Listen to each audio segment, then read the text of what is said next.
talaga yung tamis, hindi nakakaunan at malabutan.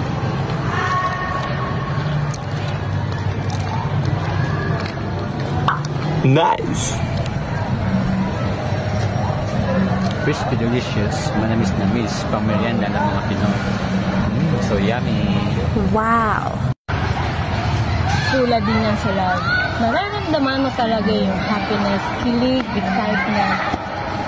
Kaso, sa pagdagaan ng panahon, nagiging ordinary na lang. Katulad ng maringge, kapag isinasaw mo sa kape, nawawala, natutunan. Sana, sa pagtagal ng panahon, ang isang relasyon na nagkakaroon ng respeto, nagpangunawa, at kilig, excitement pa rin. Para hindi magkaroon ng espasyo sa inyong relasyon. Para sa pagtagal ng panahon, meron pa rin respeto at magiging matatag.